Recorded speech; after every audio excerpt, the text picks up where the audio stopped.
Hey, so here I am out in the middle of pretty much nowhere. And this tree here, I just made out with. Yeah, there's a lot of beautiful, beautiful natural love in that tree, if you want to say it that way. Like, that's the old thing is you hug a tree, you just unload all the stuff all that pent up, well, let's call it pain or anguish or fear or whatever that you're going through. Man, just give it to a tree. Don't bleed on somebody else and start ruining somebody else's day by shitting on them. You know, so a lot of people do that. You know, especially for a guy, it's very hard to go to your buddy and say, hey, listen, can you hug me? I'm falling apart. I need some help. Guys don't do that. We store it, we suppress it, we sit on it, and then you wonder why guys get a lot of bowel cancer and prostate cancer, because they're storing that down in that lower chakra area, all that pain, all that suppressed emotions that don't get to come out. Yeah, so this is absolutely beautiful where I am. And where's the pooch? He's right there. There's George. He's my grounding stone, if you want to call it. He's so solid in the sense of consistently a beam of love. Man, I tell you, I just get fortified with unconditional love from him non-stop. It's amazing. Because we're all going through shit, right? Lots of shit going on these days. Whoa. It's like the stuff that we thought that was real is really not what we thought, is it? All these institutions that we thought that were there to provide us with health and security and community. Now I just spoke about the church and our healthcare system and education system there. You just look at the financial system, you just look at everything, all these pillars that we used to trust and believe in are all upside down, falling apart. So you go, wow, that's not what I thought it was. So what is the truth? This is the biggest question of all. This is what I have been pondering. What is real and what is not? All these things that we thought were a certain way are not. So what else have they been lying about? Is the world really a globe? I had this discussion with somebody the other day. They said, yeah, of course it's round. I said, have you seen it? And they go, yeah, it's pictures of it. Pictures can be CGI, they can be art, they can be whatever, but have you seen it? Yeah, those pictures are real. How do you know? Because I know. That's the rebuttal. Well, I say I don't believe it until I see it from my own eyes. I've never seen the Earth from space. Pretty much every single being on this planet has not seen the Earth from space. And nobody has ever seen the Earth in its entirety from space, because as far as they've gone up has only been so many miles. They can't see. All they see is this thing, flat, round, whatever it is. They can't even make that out. So the question is, what is really real and what is not? What else have they lied about? And that just makes you even think about stuff like, oh, in all the ancient texts they talk about a firmament. There's a dome over whatever it is that we're on. And it's in the Bible, it's in the Quran, It's written about. I think it's even in the Bhagavad Gita they reference it, but it's in these old ancient books. So what are they talking about a firmament? Why? So maybe it is that this information gets suppressed because if we know that there's something bigger that's making all of this work, then those people who are powerful are not so powerful anymore. Who knows? All I know is I don't know anymore. Everything is up for grabs. I am not fixed on any one truth, other than the fact that I don't know. And this is great because how many people are so stuck in narrow vision that they're not open to anything? They're so conditioned and so indoctrinated that they stand for their beliefs that are derived from being told something, not from experience. It's not experiential. It's just what they've been told. So when you can open up your mind, like I have, really in a big way, to go, what I'm in right now is maybe a simulation. Like, I mean, all these trees, everything around me right now, I mean, as beautiful as it is, it's all vibrating. And it's all vibrating at different rates to make things either transparent, translucent,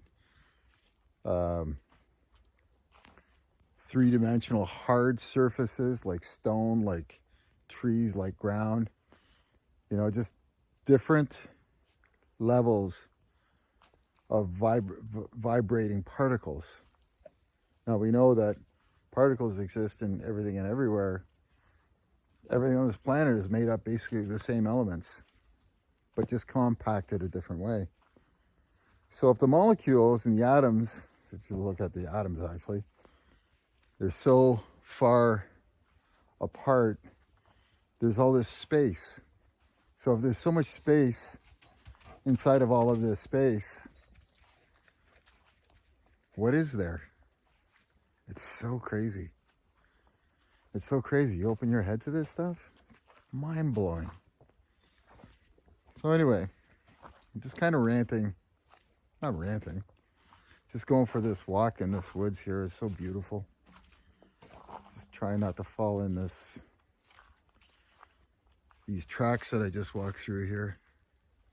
This is an old fire road here. This is a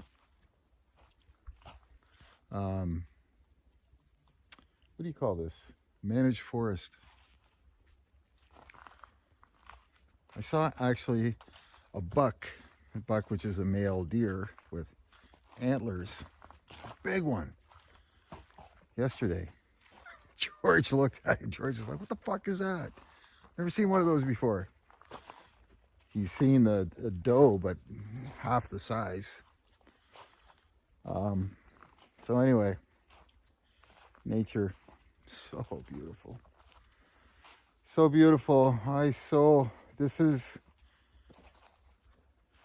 you know, like if I was a doctor, well, in a sense I am anyway, an alchemist. This is what I prescribe, going out in nature, in the woods. Once I turn this camera off, I am totally working on being present. It's hard. It's really hard. And I'm talking about being present. So like present is where you have no other thought in your mind, nothing whatsoever. Your mind is not like running, you know, what do I got to do tomorrow? What's around that corner? Oh, what's George drinking now? What's he digging up? It's just being totally present and accepting of the isness of the now. And just, you know, like I'm walking and I'm in the forest and I'm listening and I'm hearing and I'm seeing and I'm smelling and I'm feeling. And it's not any of these things that, this is where the thinking mind will start all of a sudden go, oh, that's a crow, or that's a bluebird. Oh, that's a cedar. Oh, that's a birch tree. Like our analytical mind, this is where you shut that off and you stop breaking things down. You just absorb the isness without labeling anything. And you're just there. You're just there. And it's hard because your mind automatically will go, oh, I want to start thinking and worrying about my problems. I want to start getting depressed or anxious or any of those things. Your mind will automatically go there by default. And then you got to bring yourself back into the present. And you do this and you keep going back. And it's like a tug of war. But you got to catch yourself. And every time you catch yourself, it's like doing a rep. It's like doing a curl, it's like, doing a curl. And you get stronger. And the more, I guess in a sense, it'll be just like a natural process eventually. That's the way I could describe it. That you'll always resort back to the present. But it takes time. It's not like it's going to happen overnight. You can, like hell, if you pick up a tennis racket, are you all of a sudden going to be like a tennis star? No. You're going to, hit the ball into the net a bunch of times or over the line, or it takes time until you're good. Like any sport, anything you do, it takes time. This is why people give up on meditation so easily, because they think it's going to be instant results. You go, why am I doing this? It's about learning to control your thoughts. That's why.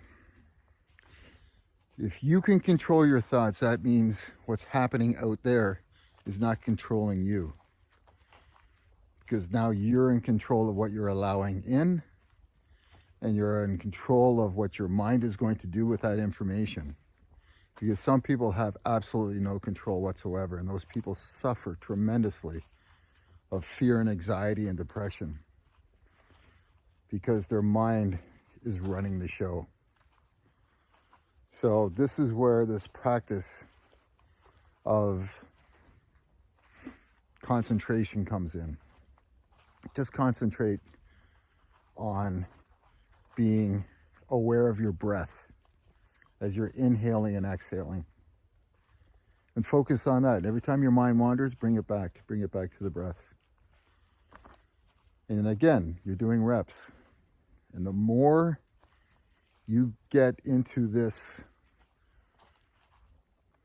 habit, let's call it that, of practicing and doing that, the stronger your concentration will be, the more you will be in the present moment, the less freaking out you're going to have, or worry and distress and anxiety, and the more control and strength you're going to have when shit hits the fan or something takes a turn in your life. You're going to be able to go, so that happened. How do I navigate through this? Logically, safely, and as my good friend always tells me, skillfully. It's such an awesome word. How to be skillful in your thinking. So somebody lobs you something nasty, hate mail, let's call it that. How do you skillfully react to it? You get up and go over and punch somebody in the nose? Do you yell at them? Do you freak out? Do you write them something back nasty? Or do you think about it, what's best for you? Yep. So this is what happens when you start being in control of your thoughts and get stronger that way.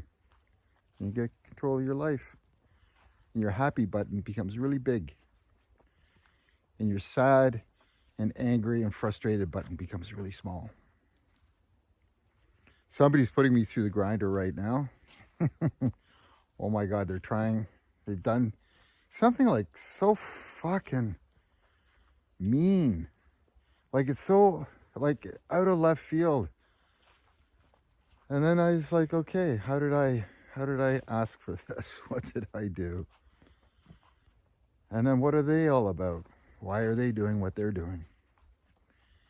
And you kind of, broken people break people. This is what they try to do.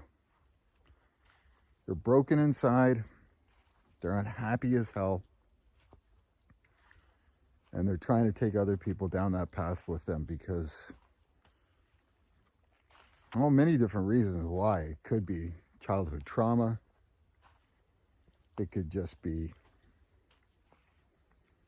narcissism.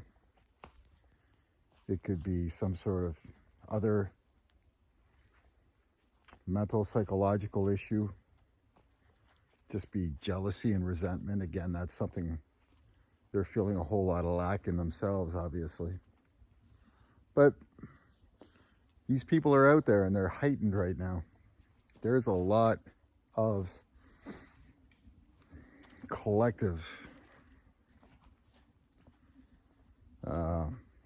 hatred out there right now. It's a feeding frenzy. It's like, all of a sudden there's one mosquito bugging you, and all of a sudden there's a million of them. And that, that one mosquito sent out their radar to all the other mosquitoes. It's like bees, they do that too. They have this hive mind. So this hive mind in the natural world of the insects, and also the flock mind and all this stuff, is like birds, they all fly together, they don't bump into each other. They have this resonance between them. It's a language. And this hive mind we have as well too. We're just not aware of it because we're so domesticated and unconscious of it. But our resonance goes out. And that's why groups of haters will just feast on something, and it grows and it expands. But love does the same too, though. This is the most important part. When you are loved, other people around you feel it. And this is what we're all assigned on this planet to do. You're the wildlife. So this is what we're assigned to do, whether we know it or not. And this is our mission, is to be loved in spite of all the hatred that's out there. So anyway, I'm just out here. Love you guys. Like, subscribe, write some comments. I like comments. I like to see how people are feeling. How to move up the ladder in our high vibration. Become, in a state of higher consciousness. So anyway, thanks for watching, guys. Bye.